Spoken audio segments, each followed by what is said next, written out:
Good morning and happy Sabbath to everyone. Good morning, happy Sabbath. So, I want everyone who's here to imagine yourselves in Antarctica. We all know it's the coldest place on Earth, right? So imagine that you traveled there, and the ship that you traveled on is stuck in the ice, and it's slowly getting destroyed by the ice. And you have no communication with anyone else in the outside world. The temperatures can drop as low as minus 100 degrees. And you have very limited supplies. Time is running out. You cannot contact anyone. How would you feel in this situation? Desperate. Helpless, desperate, I will pass out. some will pass out. Who would you turn to for help in this situation? Only God. Okay, we have some good answers. So, this situation is exactly what happened in the year 1914 when a man named Sir Shackleton decided he wanted to travel to Antarctica on what he called was the Imperial Trans-Antarctic Expedition. So, along with 27 other men, his goal was to be the first to cross the Antarctic continent by land. And so, when they reached Antarctica, within weeks their ship became trapped in ice in what was called the Weddell Sea. And once their ship was trapped, for 10 months, they were unable to move. And it was just floating helplessly on the sea. And during this time, the ice pressure was so strong that it was also crushing the ice very slowly. So, I want you to picture this moment and imagine yourself there. There are 28 men on the ice, and their ship, which is their home, it's their lifeline, it's getting crushed by the ice. They have no communication. No one knew that they were even in trouble. And they had no way of getting out of the situation. And these are the pictures of what their ship would look like today when they were able to use technology to see what was happening to their ship. And this is a piece of the ship which had drifted to the bottom of the ocean. So this is what it looks like today. So once their ship was destroyed after 10 months, the men needed a way out.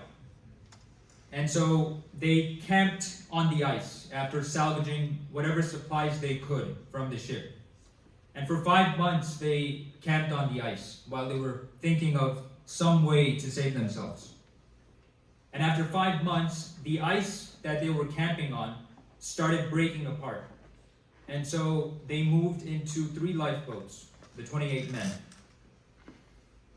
And once they were in the lifeboats, they needed to find the closest land to them. And there was a small island called Elephant Island, which was where they decided to sail on those 3 lifeboats.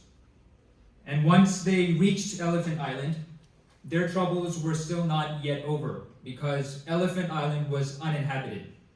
There were no other people there except them. So if they stayed on Elephant Island, no one was ever going to rescue them. So they still needed to find some other way out. So Shackleton, as the leader, he made a very brave decision. He decided that they would have to go to another island where there was supposed to be a whaling station. And because there was a whaling station there, they hoped to find some people who could help them. And this island was called South Georgia Island, which was 800 miles away from their current location in Elephant Island. And so Shackleton selected 5 other men for a total of 6. And they decided to sail 800 miles to reach the whaling station on South Georgia Island. And so this is what it looks like on the map, the route that they needed to take. And so for 17 days, in one small lifeboat, which was only 22 feet long, Shackleton and his companions endured hurricane-force winds, massive waves, and freezing temperatures, much colder than what's outside. And after an extremely dangerous journey, the 6 men reached South Georgia Island. So you would think that their troubles were finally over. Unfortunately, they were not, because once they reached the island, they still needed to find the actual whaling station. The island was quite large. And so, for this final part of their journey, Shackleton picked 2 other men. And along with those 2 other men, the 3 of them needed to go through the island and try to find the whaling station. They did not have proper climbing equipment. They did not have proper clothing. And they were weakened from months of survival and not having enough food and proper shelter. But somehow, miraculously, they were able to reach the whaling station. And during the journey that Shackleton and his 2 companions were making across this island, Shackleton said the following: "I know that during that long and racking march of 36 hours across unnamed mountains and glaciers, it seemed to me often that we were 4, not 3. And later on, his second in command, Frank Worsley, and Tom Crean, they later made the same observation. So all 3 men felt the presence of a 4th being with them during this final part of their difficult journey. And so once the 3 men had reached the whaling station, they went back and rescued all of the other men who were left behind on Elephant Island. And so after 22 months of survival in the Antarctica, not a single life was lost. Every single man from Elephant Island was saved. And so, how was this party of men who were stranded in Antarctica, how were they able to survive for so long? What was the feeling that they were all getting? Who was the 4th being who they felt was with them during their journey? So Shackleton and his men, they were not actually religious men. And they were not superstitious men who believed in otherworldly beings and all of these things.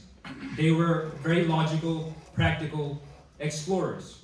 They knew how to read maps, they knew how to survive. Yet, all 3 of the men in the very last phase of their journey, they all felt the same thing, that a 4th being was with them, was guiding them, and helping them to survive. So when we look at Scripture, do we find some similar stories to what Shackleton and his men endured? Daniel chapter 3. King Nebuchadnezzar had thrown Shadrach, Meshach, and Abednego into the fiery furnace for refusing to bow down to his golden idol. And when his soldiers were throwing the men into the furnace was so hot that it even killed the soldiers. But when the king looked down into the furnace, he was astonished. "Look," he answered, "I see 4 men loose walking in the midst of the fire, and they are not hurt. And the form of the 4th one is like the Son of God." Amen. So the 4th man in the fire of the furnace is just like the 4th man who was with Shackleton and his men, but in the ice. Next, in Acts 27, we read about Paul and the 275 men who were caught in a violent Mediterranean storm that had lasted 2 weeks. The sailors who were with Paul, they had given up all hope of survival. But Paul stood up and said, "Last night an angel of the God to whom I belong and to whom I serve stood beside me and said, 'Do not be afraid, Paul. You must stand trial before Caesar, and God has graciously given you the lives of all who sail with you.' So keep up your faith, keep up your courage, men, for I have faith in God that it will happen just as he told me. And so just like Shackleton's men, not a single sailor who was with Paul in the ship died, even though they were in a very violent storm, and even though the ship crashed eventually. Matthew 14, we read about the disciples who were crossing the Sea of Galilee. And during this time, again, a violent storm broke out. And the disciples were terrified, not only of the storm, but also because they saw what looked like a ghost walking towards them on the water. But it wasn't a ghost, it was Jesus who said, "Take courage, it is I. Do not be afraid." So time and again, Scripture shows us that when we are surrounded by impossible scenarios, when we've reached the end of our human capacity, we are not alone if we turn to God. Mm. Shackleton's journey is also very similar to Israel's wilderness journey. In both situations, they were moving through very hostile territories. In Shackleton's situation, it was the ice of Antarctica. In Israel's situation, they were moving through the desert, where they didn't have food. In both situations, the leadership refused to abandon hope. In both situations, divine provision came when it was needed most.